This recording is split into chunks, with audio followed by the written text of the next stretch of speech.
Mene Otca i Syna i Svätého Ducha. Amen. Prečo mi svedomie nedovolí voliť KDH? Pretože KDH nie je radikálne proti vraždeniu ľudí. Toto je môj pohľad, môj názor. Keď hovorím KDH, nemám na mysli mnohých tých, ktorí sa v KDH úprimne snažia, ale mám na mysli predovšetkým vedenie KDH. Kto miluje matku, syna, dceru viac ako Ježiša, nie je ho hoden. Nuž, preto to hovorím, že hoci sú mi mnohí z KDH veľmi blízky, nemôžem mlčať. Najlepšie, ak to, čo chcem povedať, začnem genézou mojich volieb. Do roku 2010 som vždy volil KDH. A to preto, lebo som predpokladal, že táto strana sa skutočne snaží o zastavenie vraždenia detí v matkinom lone. Zastavenie vražd nevinných bolo a je môjim prvým kritériom pri voľbách. Prichádzali parlamentné voľby 2010. Šiel som autom a všimol si billboardy. KDH vtedy malo billboard Sme cesta pre Slovensko. Hovorím istej osobe, už mi to KDH lezie na nervy. Dvíha sa mi z nich žalúdok, akí sú nemastní, neslaní. Prečo sa nikdy neodvolajú na Boží zákon, na Ježiša Krista? Hovorí mi, tak ich nevoľ. Ja jej hovorím, svedomie mi to nedovolí, keďže dávnejšie bola uvedená štatistika a všetci poslanci KDH, ktorí boli 6, hlasovali proti potratom. Tá osoba mi hovorí, no áno, ľahko sa im hlasuje proti, keď aj tak vedia, že tých pár hlasov nič nezmôže v parlamente. Toto som nečakal takýto argument, zasiahol ma do srdca, lebo mi hovoril zo srdca. Nehovorím teda, že tí konkrétni poslanci mali takýto úmysel, ale opakujem, tak som v srdci videl KDH. Povedal som, ale tá štatistika je predsa len určitým argumentom a ľudský život je príliš vážna vec, než aby som nešiel voliť, hoci aj so zaťatými zubami. Hovorím ešte, prečo KDH nenapíše Ježiš Kristus je cesta pre Slovensko, ale my sme cesta pre Slovensko. A tá osoba hovorí, ale veď, to je bohorúhanie. Mňa akoby blesk zasiahol. Ježiš hovorí predsa, ja som cesta, pravda a život. Kto iný ešte si trúfne toto o sebe povedať? KDH si to trúfol. Kto si mi na to hovorí, ale oni to tak nemysleli. To je ten problém. Nemajú hovoriť tak, ako nemyslia. Toto bola posledná kvapka a nešiel som voliť. Výsledky volieb všetko dokonale potvrdili. Kto si pamätá, kto si nepamätá, tak tomu pripomeniem. KDH skončilo 4., ale percentá boli tak rozložené, že nikto nemohol utvoriť vládu bez KDH. Nikto. Zrazu KDH malo skutočnú moc. Byť 4. a vyhrať voľby, to sa asi tak nezopakuje ešte raz. Podľa mňa to takto dopustil Boh, aby odhalil judárstvo KDH. Čo urobilo KDH? Aby zastavilo vraždy? Čo ste urobili? Nič. Mohlo a malo KDH jednej i druhej strane predložiť podmienky a ísť do vlády s tou stranou či koalíciou, ktorá najviac podmienok splní. Pán Figel, nevidel som ani najmenšiu podmienku, za ktorú by vtedy strana KDH zabojovala a nehovoriac pritom o potratoch ani už vôbec. Snažili ste sa, ako som pozoroval, zmiznúť dostratená, aby sa čím menej ľudí, aby si všimlo, že čo si naozaj môžete urobiť. Toto je pre mňa corpus delicti a jadrom tohto videa. Pán Figel, napísal som vám na Facebook, aby ste mne a iným vysvetlili, prečo ste nič neurobili. Doteraz nevidím žiadnu odpoveď.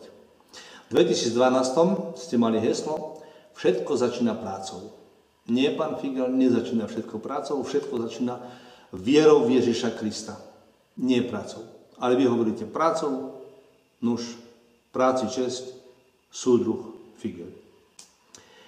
V 2012 som vodil kresťanov z inej strany, ale keď hlava ťaha úplne inde, tak taká voľba nemá význam. Pán Figel, nielen skutkom, ale aj slovom dokonca ste si trúfli. A dokazujete, aspoň pre mňa úplne jasne, že sa nemienite radikálne postaviť proti vraždeniu ľudí. Hovoríte, že národné pochody za život v Košicech a Bratislave nevolali po legislatívnom radikalizme a že vy v tomto duchu chcete konať. Teda, že nechcete legislatívny radikalizmus.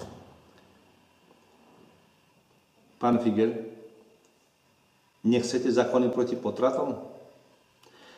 Pán Figel, vraždenie ľudí, trhanie zažíva nôh, rúk, hlav si nežiada radikálny zákon. Čo tou vetou chcete ľuďom nahovoriť? Pre mňa je tá veta ako had. Ale ja som ju rozkrútil. Hovoríte, že podpory života nenarodených detí sa nevzdáte. Naozaj? A postavili ste sa nejako proti ich vraždeniu, keď ste, možno pre vás nepríjemne a nečakane, zrazu v 2010 mali moc? Rečičky nestačia, pán Figel. Vidím, že v náboženskej otázke a oblasti nie ste veľmi doma a preto vám poviem, že Pilát tiež nechcel smrť Ježiša. Veď ho vyhlásil za nevinného. Ale keď ľud kričal, ukrižuj ho, Pilát sa bál, podobne, v duchu národných pochodov za život v Košiciach a Bratislave, nechcel uplatniť legislatívny radikalizmus, po slovensky povedané, ja to preložím do slovenčiny, nechcel sa radikálne držať zákona, že nevinného nemožno popraviť a preto Ježiš dopadol takto. Aký je rozdiel medzi vami, pán Figel, a Pilátom? Ja nevidím žiadny. Zastavenie vraždenia ľudí očakávam od vás, pán Figel, ešte menej ako od pána Fica. Pán Figel, ten cirkus v Poprade, čo to má spoločné s kresťanstvom? Istý človek z Južného Slovenska mi telefonuje a hovorí, bol som v Poprade na zahájení volebnej kampane KDH. Duch Svätý ma tam poslal, aby som videl, čo tam bude. 2-hodinový program, ale nič tam nebolo o Bohu. Len na konci Figel povedal, nech nám Pán Boh pomáha. Aký Boh, neviem, lebo aj slobodomorári majú svojho Boha, ale ináč absolútne nič o Bohu. A že Dávid vyhral nad Goliášom, pretože presne triafal. Nič o tom, že preto, lebo išiel v mene Božom. Tak som si to pozrel.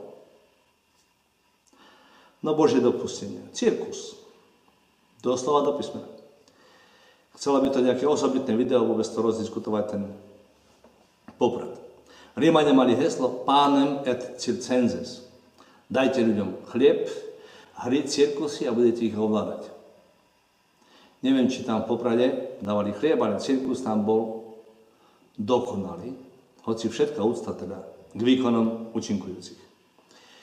Moderátorka sa išla, tak povediac, potrhať, aby zdôraznila dôležitosť emócií.